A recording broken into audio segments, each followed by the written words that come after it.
Thank you for coming to my talk. It's awesome to see a crowd this big. Thanks so much for coming. I'm going to be giving a talk about how I built an anti-phishing plugin called 2Fishy. What do all these news stories have in common? Do you guys remember the 2014 Sony hack when North Korean hackers hacked into Sony? Okay. Do you guys remember the 2016 hack when Fancy Bear, the Russian hacking group, hacked into John Podesta's email account and leaked all his emails to WikiLeaks right before the 2016 campaign? I'm seeing a lot of yeses. Okay, good. Do you guys remember the 2020 hack when Jeff Bezos's personal photos were leaked to the National Enquirer and they tried to blackmail him and he went public with their blackmail letters? Okay, I'm seeing a lot of yeses. A lot of times people don't know about that one. All right, what do all these hacks have in common? Yes, I heard the answer. They all began with phishing attacks. Today's talk, we're going to be going through these 3 examples and talking about some other stuff too. All right, a little bit about me. My name is Lydia. I'm a consultant. I help companies fight phishing. And I've been a software engineer for more than 10 years. I worked at some of these tech companies, and I'd love to come talk to you afterwards if you want to talk about any of these topics. All right, so we're going to use the spectrum of sophistication model for today. There's the 3 hacks going from least sophisticated to most sophisticated. So let's start with the least sophisticated attack, which was a fake password reset link email. So this is the this is right. This is the actual email that John Podesta received from the Fancy Bear hacking group. And I hear laughs right away because you guys are probably thinking, all right, well, if Google wanted you to reset your password, they probably would not send you to a bit.ly link. John Podesta was a smart guy. He thought, hey, this looks kind of fishy. He emailed IT and said, should I take this email seriously? And this is the response from the head of IT. Said, yes, this is a legitimate email. Please reset your password immediately. So if even IT departments get scammed like this, nobody is safe. And then John Podesta, the link in this email is correct. Go to myaccount.google.com/security. That is the correct link. But John Podesta went back to the original email and clicked the bit.ly link, which was a clone login site. They got his password, they got all his emails, and then WikiLeaks got them. All right, so how could this have been prevented? I think this is a very, as I said, not the most sophisticated attack. A bit.ly link seems kind of obvious. It's a well-known phishing site. Don't click, you guys know this, you're a technical audience. Don't click bit.ly links in your email. And so I built a tool called 2Fishy that attaches to Gmail. It's a plugin. And I'm gonna be kind of going through these examples and then saying, all right, how could this have been avoided? And then showing some pseudocode for how 2Fishy works and what it's analyzing. And 2Fishy is open source, which is why there's this screenshot of the GitHub page. So if you want to see the source code, you can. All right, and here's a picture of what this would have looked like using the 2Fishy pseudocode. Since we have not that many people interested in the app development side of things, I'll just say, just checks for some phishing links, blah, blah, blah, moving on. All right, so then the medium sophistication attack, the Sony hack. This is a really similar phishing email. It's saying, did you log in? Kind of from a legitimate big tech company, trying to trick the person into clicking the link. In this case, though, the login button links to a site containing malware, which started a command and control relationship between the Sony executive's computer and some proxy servers along the way through South Korea, and then to servers that the FBI eventually linked back to North Korea.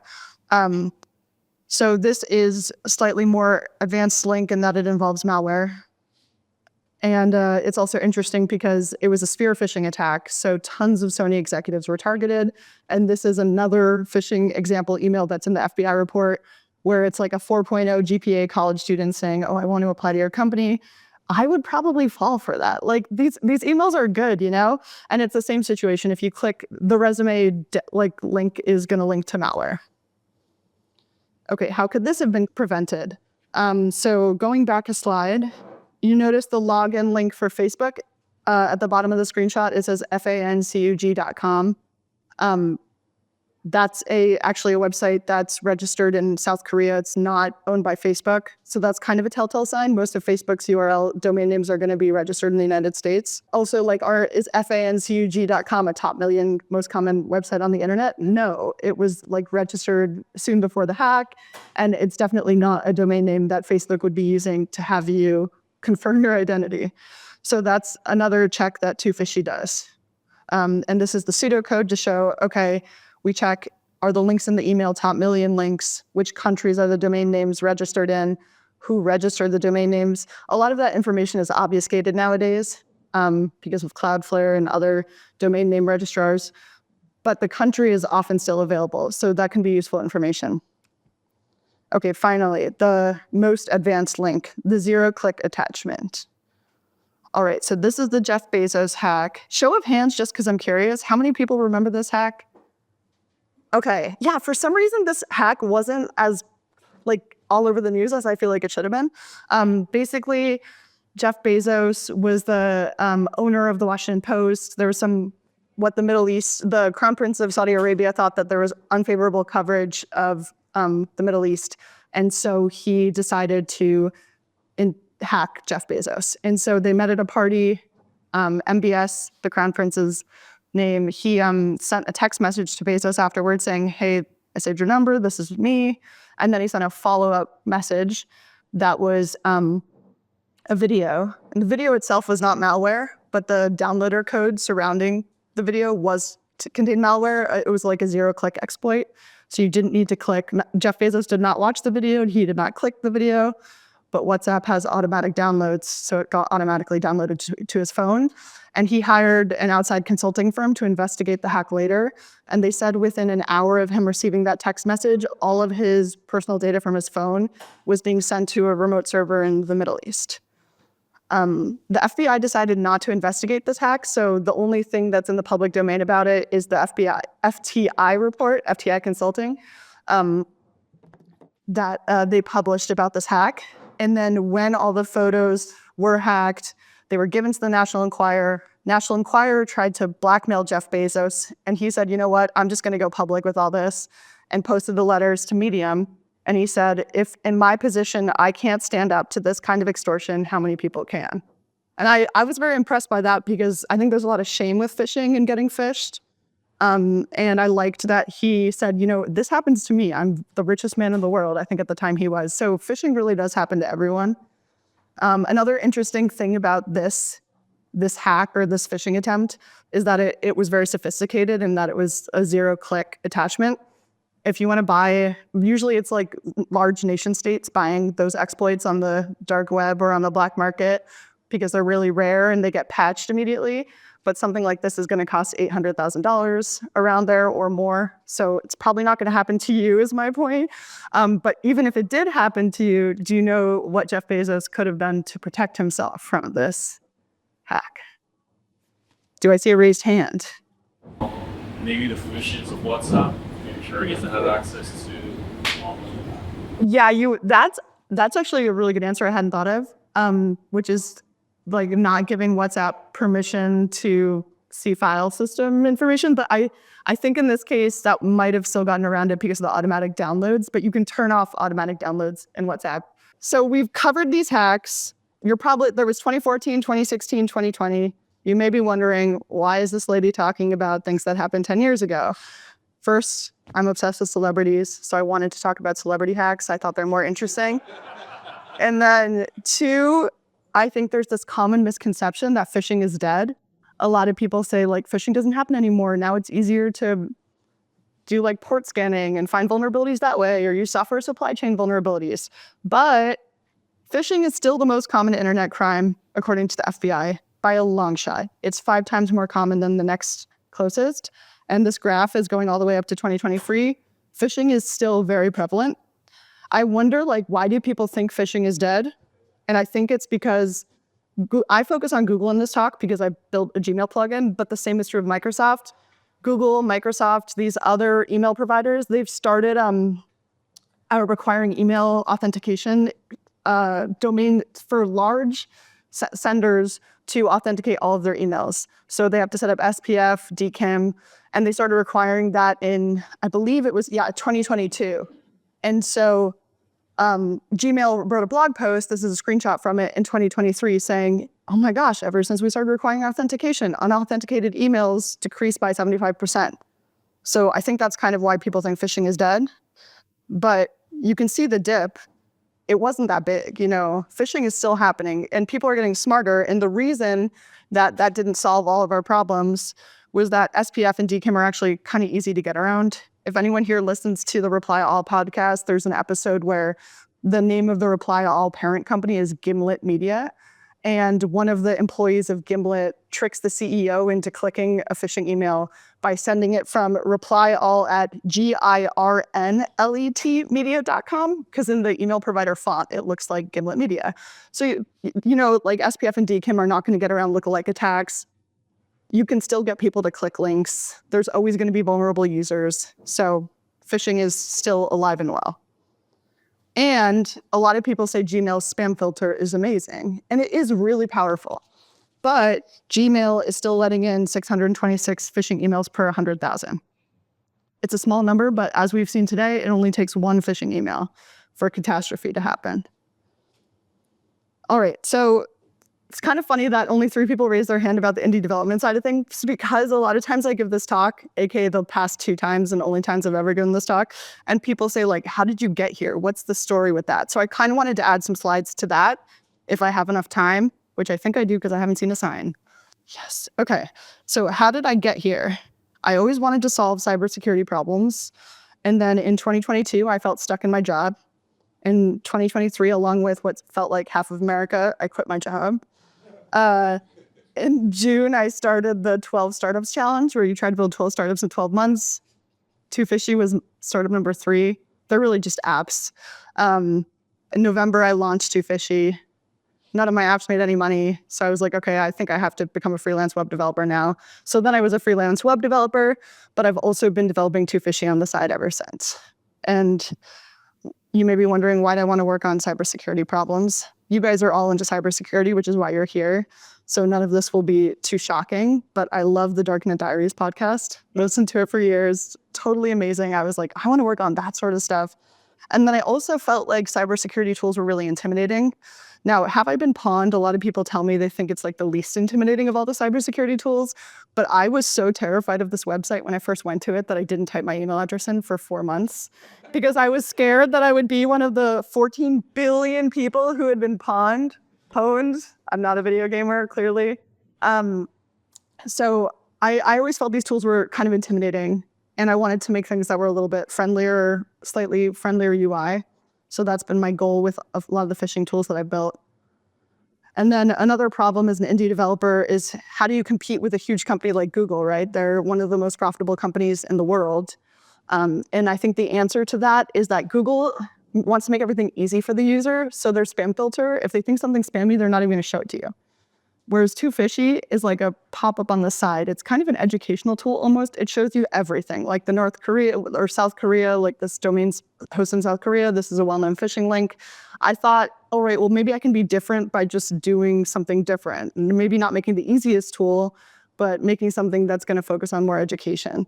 And then the other question is, like, how do you build something cheap? Because I didn't have very much money, right? I'd saved up my money for 10 years as a software engineer, but it certainly wasn't going to, it's going to last me like 3 years. So I'm on a shoestring budget. And so one of the really interesting things about cybersecurity is there are a lot of APIs available. I'm sure you all work in, some of you probably work at enterprise companies where you're paying for these like up-to-date top million most common domain lists, or you're paying for Whois checks and all sorts of metadata, but I can't afford that. So it was interesting. I think like the hardest part about building cybersecurity tools is finding things that are open source and free.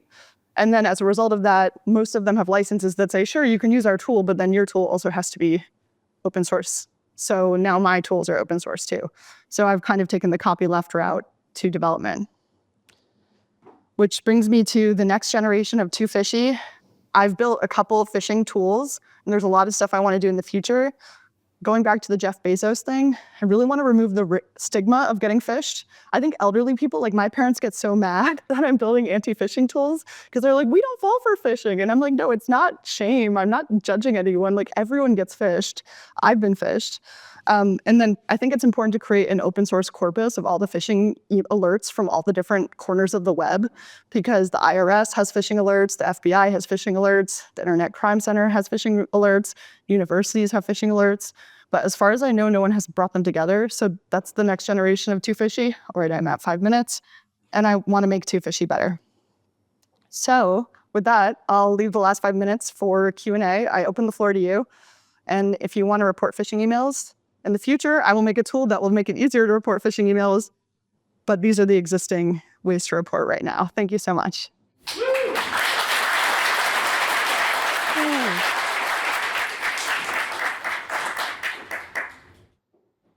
Someone has to ask a question. The open source development, what's been the hardest difficulty of maintaining that on GitHub and dealing with the community? Hilarious. I was so worried about that. Because I worked in tech. Like when you do a PR review as an engineer, it would take like 20 hours and 10 people would have a million comments. I was like, oh my gosh, this is gonna be so hard. Nobody has ever commented on my code. Nobody has ever even looked at it as far as I know. And the only people who ask about it are, they say, I don't want you to steal my personal data from Gmail. I want to check your OAuth permissions. I want to check that you're not reading my email, my address, whatever. Then I say, okay, here's the line in the code. I'm not doing that. You can check it. That's what I use it for, but people don't really it's really hard. If you have people contributing to your code or commenting on it, that's a great problem to have. It means people care. And in this case, I'm not sure anybody does. Okay. Can phishing detect if it's an AI-generated phishing? No, it's not. There are AI tools out there, and the next thing I want to build is using AI for similarity analysis so that you could like open an email and it would say, in this giant corpus we've collected, this is the most similar email. But right now it does not use AI. Good question. I saw a question from there. I'm curious if you're able to aggregate data and the events that might happen, and then perform an analysis on that to get some insights to what's happening in the real world by users. That's what I really want to be the next generation of this. That's what I think would be like the killer feature, because a lot of the IRS reports are months late, and if you had users, so a lot of the reports too are kind of like months delayed, but if you had actual users submitting their emails and saying, hey, I just got this phishing email now, then I feel like that analysis would be way fresher and more interesting. And then I also think there are so many tools that make like email marketing really easy. So I could just write like really quick emails to users being like, just so you know, this email came in, check it out, and maybe make it kind of fun. Like it's kind of funny because they're trying to do this, or that would be that's my long-term vision. Any other questions? Alex, good question. What language is it written in? It's written in ES6, so JavaScript, whatever, 2016, just because it runs in the browser. And so most of the third-party libraries that are able to read emails, parse emails, tell you who the sender of an email is, I didn't write all that code. I don't have time to write all that code. I just use other people's libraries. Those libraries pretty much only exist in JavaScript because if it's browser analysis code, it's always going to be written in JavaScript. So I just followed the herd on that one. Any plans to support other email systems? Any plans to support other email systems? Yes. People tell me all the time to support Outlook. I have been on the phone with Microsoft support for like 14 days when I tried once. I was ready to tear my hair out. But I think I should give it a try. I really should do that. It's just been maybe laziness. Google's really like, the stuff works. Microsoft, they say, oh, you can do this, and then you try it, and then you have to call someone, and then they never get back to you. It's so annoying. Maybe I'm doing it wrong. Maybe I can talk to you after about how to develop in the Microsoft ecosystem more efficiently. Okay, 1 minute. Question in the back.